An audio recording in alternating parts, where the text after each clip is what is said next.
Instagram stories for Monday, November 11th. I'm your host, Daniel Hill. Let's talk about a little bit of news. Last week, former President Trump was reelected to be president again in the United States. And I thought what might be interesting to talk about for today's episode is how that could potentially affect the ban on TikTok. The Verge put together an excellent article called "What a Second Trump Presidency Means for Tech. Donald Trump's second term means significant changes for AI, crypto, and EV policy." I won't get into the entire article, but the most interesting part to me had to do with TikTok. The article explains that Trump's greatest flip-flop issue has been his stance on TikTok. Trump championed the original TikTok ban effort, which was shot down by the courts. But he's more recently said he opposes a ban because it would just benefit Meta. Trump's turnaround reportedly came after he met with Republican donor Jeff Yass, who has a major stake in ByteDance, the parent company that owns TikTok. Just by way of reminder, under the Biden administration, Congress overwhelmingly passed a bill that could ban TikTok unless ByteDance divests it by mid-January, and President Biden signed that into law. The D.C. Circuit Court of Appeals is currently deliberating about whether that law can be upheld and will likely release a decision by the end of 2024. But this article explains that TikTok's chances of dodging a ban only slightly improve under a Trump presidency, and that's according to Bloomberg intelligence litigation analyst Matt Schettenhelm. If the D.C. Circuit decides to uphold the law and the Supreme Court declines to take it up or upholds that ruling, what President Trump can do about the TikTok ban is somewhat limited. He could grant an extension of up to 90 days for ByteDance to complete its divestiture of TikTok, but under the law, he would need to certify to Congress that there's an actual plan underway. The law does leave the president some discretion to determine whether more apps besides TikTok fall under the divestiture's law's purview and what represents an adequate separation. But TikTok is written into the statute, so President Trump can't decide it no longer applies. This is where it gets interesting.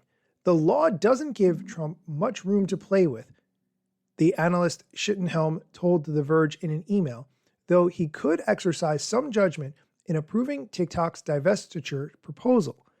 Even if Trump took the unusual step of announcing his Justice Department wouldn't enforce the law, Schettenhelm writes in a note to his clients, quote, "Companies that carry the app would be undertaking enormous risk that Trump wouldn't change his mind and seek crippling penalties. We doubt they'd do so," end quote. The TikTok section of this Verge article concludes by pointing out that while the bill had very strong bipartisan support the first time around, now that President Trump has said he opposes a TikTok ban, it seems less likely Congress would spend valuable time on a bill that the president may not sign. When it comes to the whole topic of a TikTok ban, I try to refrain from giving my opinion as much as possible on this topic. I have thoughts, I have feelings, but I just try to report the news and the impact that it would potentially have. Because if you're a content creator or you're a small business owner, you want to know, is it worth your time to invest in a platform that may or may not be here at this time next year? And that is a very important determination for how you choose to spend your time and energy. Again, I will link to this Verge article so you can check it out for yourself. Okay, we are going to take a quick break. When we come back, marketing expert Nycole Hampton stops by to explain the best way to pitch brands if you want to make money through influencer marketing. So stick around. Welcome back. Recently, I sat down with Nycole Hampton, who's a marketing expert. She has nearly 20 years of experience in the industry. She's worked on brand teams for global agencies, but her focus has been on influencer marketing. Interestingly, in advance of recording this interview, Nycole and I sent out a message on Threads asking both of our audiences what kind of questions they would be interested in hearing about. And a lot of answers came back. How to identify potential brand partners, how to write effective outreach emails, how to follow up with brands, how to price your services appropriately, all kinds of things. That is what we cover in this episode. Let's get into it. Today on the show, we have Nycole Hampton. Nycole, welcome. Hi, thanks so much for having me. Nycole, for people who might not be familiar with you, can you tell us who you are and what it is that you do?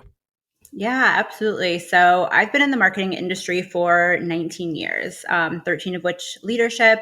I have had the opportunity to lead brand teams, both in house and at global agencies, really largely in influencer marketing and social media space, which has been exciting. I was an early adopter to both. So have really just been kind of exploring those and building as I've gone along. And I'm also an adjunct professor, and I teach both influencer and social media. That's great. I'm really looking forward to diving into this conversation. You did a wonderful job of polling not only your audience, but my audience as well to kind of ask, what should we talk about? And we've got a great list. So I'm really looking forward to going through that. But one of the main topics that sort of came back was around how to outreach successfully. So, if you're a content creator, you want to either begin working with brands or expand the number or of brands you work with or the different kinds of companies. How do you actually do that in a successful way? And one of the things that I was really looking to get your take on is how should creators decide who they should reach out to, whether it's a specific company or who within that company would be appropriate to contact? Yeah, I think this is such a great question, and I see this on threads actually all the time. So it's a very hot conversation right now. I mean, first and foremost, I think it's about identifying the brands that you need to reach out to. So I really think of it as kind of this two-pronged thing. You should create two lists. One is kind of this realistic list, brands that you have experiences with, and then the second one is really kind of you can have your dream list. Think a lot of people just go straight to the dream list and just brands that they think are cool or they see working with influencers, and they really miss over this opportunity that is so rich. I kind of recommend, like, as an influencer, as a creator, grab a notebook, walk around your house, every room of your house, of your apartment, and literally write down every single brand that you own. So if it's Clorox in the kitchen, if it's whatever cheese in the, refrigerator, write down all of those brands. And then you're going to want to kind of pull forward the ones that you have the best relationships with, ones that you have been a repeat buyer of. Maybe you switched from a competitor brand of theirs, but those ones that you have like a little more depth to, once you kind of pull those forward, make sure you're really kind of taking notes of what that relationship is. Look at that kind of cold down list and then really think about which of these brands could potentially fit within your content. So obviously, if you're, like a food influencer, you might not do, your comforter in the bedroom. But really think about, if you've got a broad kind of no niche and you're just broad and it's your life, you really have a ton of opportunity there. But think about what makes sense. So then you can also obviously have your dream list, those brands that are just kind of like super cool. You'd love to work with them. It would be kind of checking off a bucket list. But if you go at it in both of these ways, you have these opportunities to have much better outreach notes, which is like really where it's at. And then obviously once you figure out the brand you're interested in, you can do digging on social media, LinkedIn for sure. I mean, obviously you're going to go find whether it's an influencer manager, someone on social. You can also just reach out via Instagram on social and ask like, hey, like who would I reach out to? I'd love to connect. Don't go in their DMs and do like a hardcore pitch like, hey, I want to like work with you guys and do X, Y, and Z. Just see if you can get the connection so that you can then kind of have that conversation. That's great. Once you find either the right person or the right path in order to start that conversation, from the other side of the table, what is it that brands are looking to hear? Are they looking for stats? Oh, my audience is engaged. I get this level of engagement on every post. What are they looking to hear from the content creator side? Yeah, I think it's really a mix between talking about the brand and talking about yourself.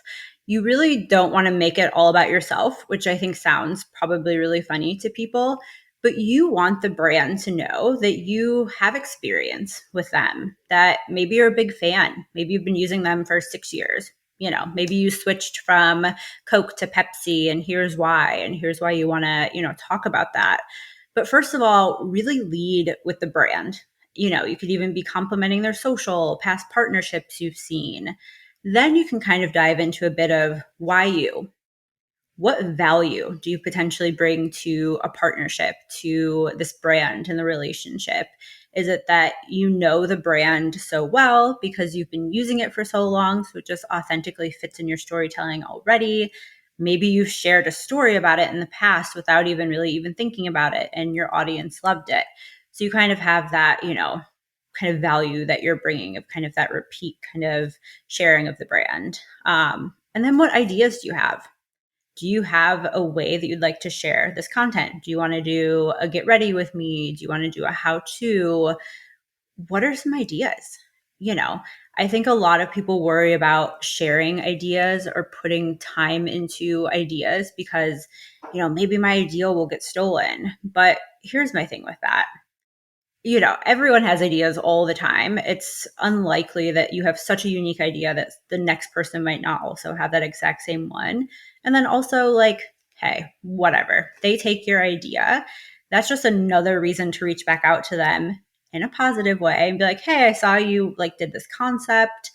Would love to, maybe evolve and bring my own spin to that in the future. So just really thinking about it is much more of like this conversation versus like, oh man, I'm very protective of this. It could really be opening opportunities and show your creativity focused on that specific brand.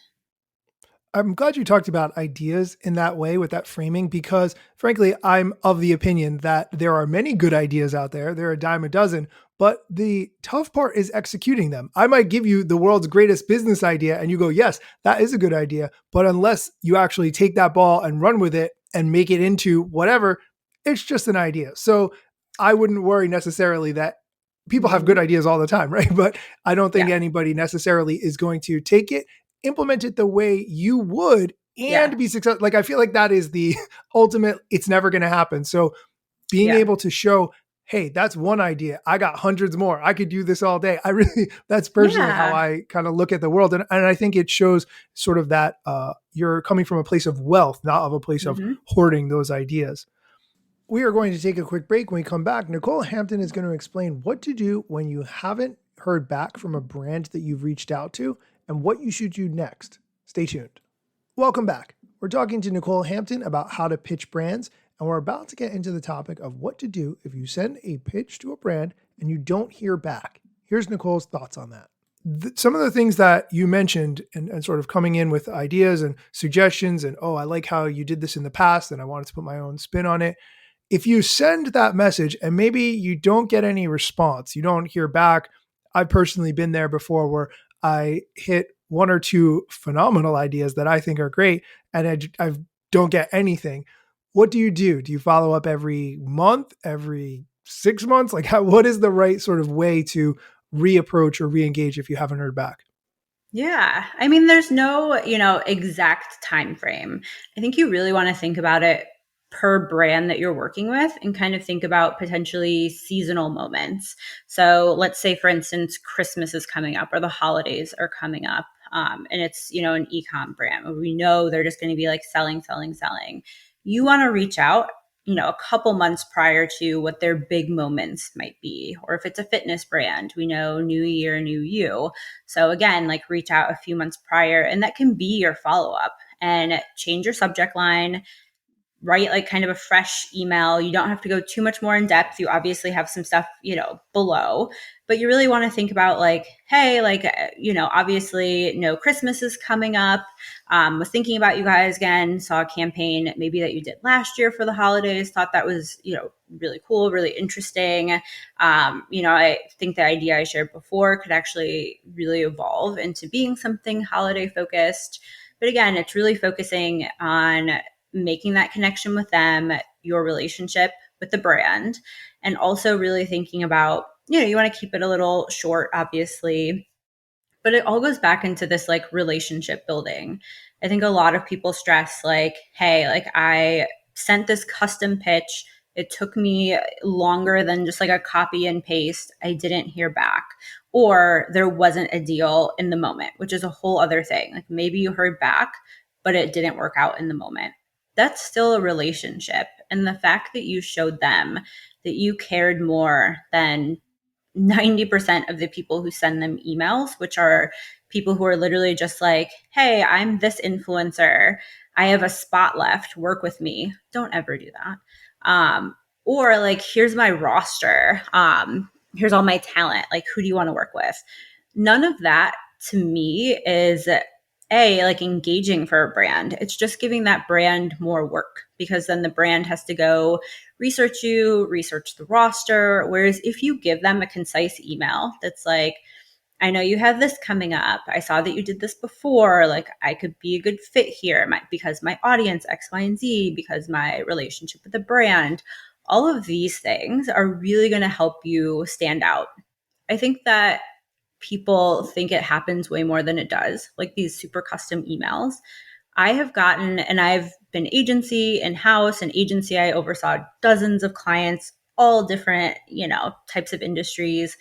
It is relatively rare that you get a custom email that isn't something that's just like so copy and paste that that they could literally have sent it to 80 different other brands that are completely different from you.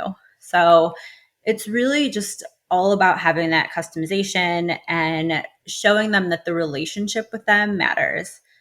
Also think about, hey, Joe at whatever brand, maybe it doesn't work out there. He might go to the coolest brand in 6 months and remember that you were like so thoughtful and think that you would be a great fit. So just always keeping a relationship top of mind, just like ROI for influencer work might not be immediate. Your ROI and like writing the emails also might take like a little bit of time. That's a good point about establishing that relationship, right? Because you don't know where they're going to be in 6 months or a year. And when maybe another email comes through and they recognize your name or they remember who you are, or for whatever reason, they reach out, that establishing that long-term relationship, like you said, I think is so smart. Now, Mm-hmm. if they tell you now's not the time for what you want to do, but thank you for reaching out, which is basically not now. And I've gotten that email Yeah. personally myself. What's the best way to stay top of mind without being annoying, without, is it, how about now? How about now? Oh, Yeah. your Is fall, now right. promotion's coming up. How do you stay top of mind without being super annoying? I think that's when you can kind of get in a bit of like a cadence of if you see anything really cool that they're doing, that's a potential touch point. And there doesn't even have to be like an ask in it. You can literally just see maybe like a cool social post that they did or a cool partnership that they had and just reach out to be like, hey, like, I just wanted to whatever compliment this. Like this was such a cool campaign. Like it had such great, engagement, whatever the case may be. So it could be something about that. Or alternatively, let's say you did a really cool partnership with a different brand and maybe you created something out of the box or you really like it was really successful for whatever reason. Like maybe your storytelling was just like on point and people loved it. You can also reach out and just say like, hey, I know obviously you guys plan in advance. I just wanted to show you something new that I just tried. Or maybe you just like bought the product again, tried a new flavor.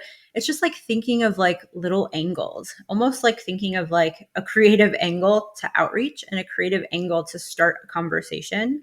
Almost think of it like networking. Like when you go to networking, you don't want to have the same generic conversations of like, where do you live? What do you do? Like you want like a little something like custom, a little something different per person. So it's that same thing. Like what is that little thing that might spark them to feel really good and just kind of keep up with you? Also maybe ask for feedback. If someone's like, we don't have anything right now, it's okay to ask, like, oh, okay, like, when do you typically hire creators? Like, what do you look for in creators? What do you consider? All of this stuff is good feedback for you because, quite frankly, maybe they're like, we only work with YouTube. Go start a YouTube channel because maybe you only have TikTok and Instagram. But then Or you're not going to maybe, waste your time trying to make Mhm. follow-up emails that are going to hit and they keep Yeah, telling you not now if you don't have a YouTube channel. So actually, I think yeah. I think it takes guts to do that, but I think that's absolutely the move. Yeah, no, absolutely. And I think also just think in these emails, like it is such a relationship. Like, don't make hard pitches. Like I said earlier, like don't say like I've got 2 spots left for my like Christmas campaigns. Like, don't do that. don't, send way too many like stats, especially if it's stuff they can just like go and see. Like maybe send one that was just like really, exciting to you because it did really well and, your audience was really into it. Also don't like shove pricing and stuff. I think some people do this where they're like, well, here's what I want. Here's what I want to do. And here's what I want. And that's just like not the best way to go about building a relationship, which is ground zero of like getting yourself in there and like getting a deal. We're going to take a quick break. When we come back, Nycole's going to explain how to price your offerings appropriately when working with brands, even if you may have been getting less engagement than in the past. Welcome back. We're talking with Nycole Hampton, and we're about to get into the subject of how to price your offerings with brands appropriately, even if you're getting less engagement than you have before. Here's Nycole's answer on that question. I'm glad you brought up the pricing. I think one of the things that I wanted to ask you about was with respect to pricing and in an environment where we're all getting less engagement on the platforms than we were in times past. And that can just be really frustrating sometimes. If you have lower than you'd like engagement and views, how can you still get the pricing that you would like to when it comes to working with brands? I mean, I think pricing is such an interesting conversation because everyone is trying to kind of, I guess, crack the code. I think when you think of pricing, it's about understanding your value, not just saying like, hey, I've been doing this for 5 years. I want $5,000. What is your value that you're bringing to a partnership, and how does that ladder into the money that you're asking for? So you've really got to think of, kind of how you frame that. So, the honest question is like, do you deserve the rate that you had before? That's something that you have to just be honest with yourself. But then second, it's building the case. And maybe that is adding in some extra deliverables. Maybe that's offering to reshare it to your TikTok, or maybe like a few months like extra usage, or hey, I know that engagement might be down. Let's test like a collaborator post. It's really about kind of figuring out that like collaborative conversation that's going to get you both to a place where it makes sense from a financial perspective and also from a performance perspective. Because when push comes to shove, always keep in mind that the brands are not just doing this for funsies. Like they're doing it because they need to achieve something. So help them understand how you can get them to kind of those benchmarks, the things that they need to achieve, and what your value is in that journey. I think that forces you to think every time, what am I bringing to the table? What am I going to be able to do that another content creator isn't going to do, so that it really comes across as very valuable for the brand. I love that way of thinking about it. Nycole, this has been great chatting with you. Can you tell us where we can find you online and what we can look forward to you creating in the near future? Yeah, absolutely. The best places to connect are LinkedIn and Threads. I know some people are afraid of Threads, but that's where we met. Who is afraid of Threads in this year? No, if So you're listening to many. the show, you need to be on Threads. Yes. Get on there. But just my first name, last name, Nycole with a Y, out of the box, and Hampton. And you can find me on both, hopefully pretty easy. But yeah, I'd love to connect with everyone. Also answer questions. Like if you're a creator and you heard this and you were like, wait a second, I need to know more, or I absolutely don't agree. Let's talk about it. I love that.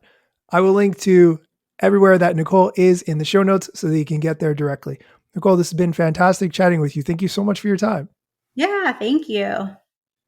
Okay, that's it for today's episode. Be sure to come back next time for more social media news, strategy, and we'll get into what the head of Instagram shared on his weekly Ask Me Anything. So be sure to come back for that next time.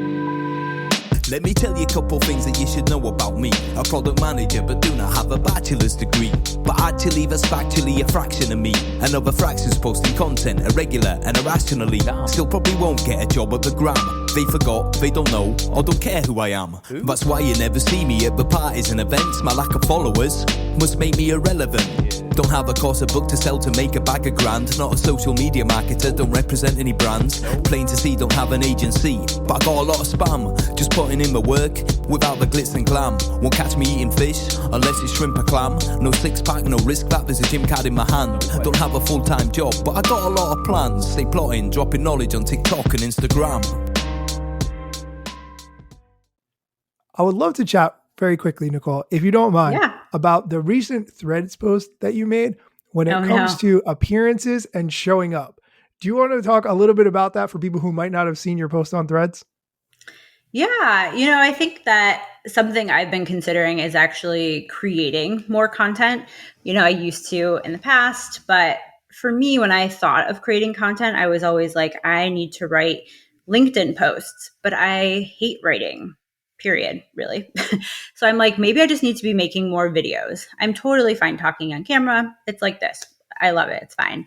But then I was like, the barrier for women, this is just the case, is sometimes a little bit heavier because we have to kind of show up in a presentable way, which might be not with like the messy top hat or top bun, maybe like a little lip gloss on, maybe like a sweater or something. But it's just that like thought that you have to kind of show up in somewhat of a little bit of a polished way. Like, I don't necessarily think you have to be full glam unless you're a makeup artist and you're doing a makeup tutorial. But yeah, it's just, I think some people, especially if they are just not super motivated to make content, that can be the thing. Like, actually, like going to do their hair that like slows them down from like making all this great content.